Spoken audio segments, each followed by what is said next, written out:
Let's be honest, most people waste thousands of pounds on renovations they don't need.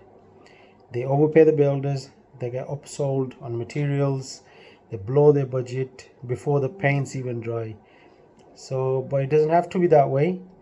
Guys, in this video I'll show you how to renovate smartly the way professional developers do to save money, boost value and stay in control. I'm Indy Mann. I'm a property developer, property investor. I've been doing it for over a decade now. I've managed dozens of renovations. I've done single refurbs, I've done HMOs, and in this video I'm going to tell you all I've learned. Okay, it's not about spending money, it's about spending money wisely. It's about maximizing the return for every pound you put into the property, and this is my blueprint. Okay, number one is budget mastery. The first step to any smart renovation is the budget control, and most investors, they get it wrong here in the start.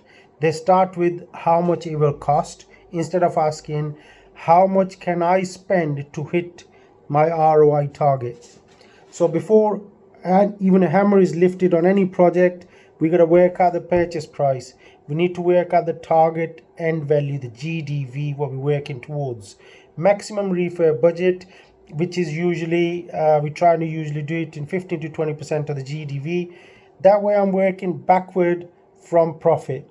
I'm not guessing forward costs.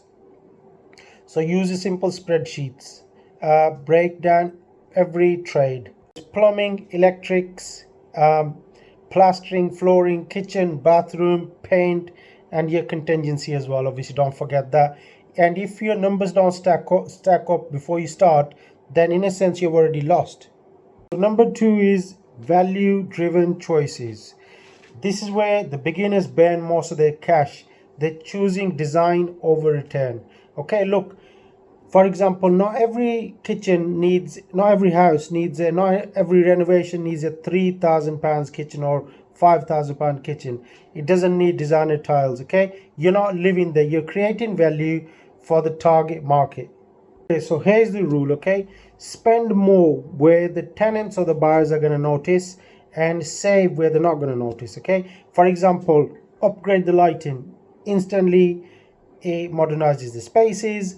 Use mid-range mid-range laminate. It's just as good as a luxury vinyl, looks just as good in the photos when you're trying to stage your property, trying to sell your property. And paint in neutral tones. It costs less and it appeals to a lot more buyers. And remember, renovation is a psychology, it's not just construction. So number three is avoiding rip-offs. Look, the builders are not the problem, poor planning is the problem. Okay, you get ripped off when nobody's clear of what they're supposed to be doing. Okay, you don't define the job properly. So before you start your work, my advice will be, make sure you got your schedule of works. So you got it line by line, you got cost by cost. Agree everything beforehand with the builder. Tell them what you exactly need, and make sure you get everything in writing. From the paint type to the tile size, everything has to be in writing. Okay, in black and white. And get at least 3 quotes. This is not just to compare the prices. This is actually to understand that who actually understands your project, which builder will exactly understand your needs. Okay, and then please always pay in stages based on milestones, not time. Number 4, I think this is a big one, guys. It's project execution secrets, or you can call it project management secrets, which I'm going to give you now. So this is where the pros are separated from the amateurs, basically. So first of all, you need to schedule your trades in advance.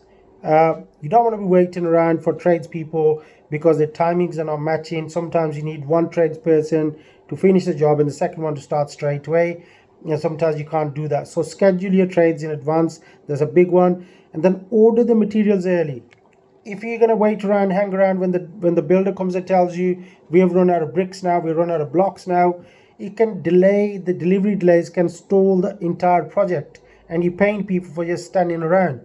Visit the site regularly. Presence keeps standards high. Okay, this is a big one for project management. And overall, if you can build a trusted team of a builder, a plumber, electrician, they're worth than any spreadsheet. Number 5 and the last one is the developer mindset. Here's the truth. Smart renovation isn't about saving pennies, it's about saving the profit. What the profit you're going to make at the end. Every decision, every tile you're going to decide, every fitting you're going to decide, you should be connected to your exit strategy. If your goal is a flip, focus on speed and appeal. If it's to refinance, then you need to focus on durability, you need to focus on valuation uplift. That's what separates the decorators from developers. You don't want to be a decorator, you want to be a developer, right? Before you start your next renovation, make sure you ask yourself, am I renovating emotionally or am I renovating wisely? Yeah, so guys, if you follow this blueprint, you will never waste your money again. And comment below if to tell me what's the biggest mistake you've made during a renovation. And if you like the content, by the way, guys, like and subscribe to the channel as well. I see that most of the people, most of the viewers are like about 90% viewers are just watching but not subscribing. I'll be grateful if you subscribe, it'll help the channel. And next week, more content, another video, new video coming up. So keep watching this space, guys. Keep doing what you're doing. God bless.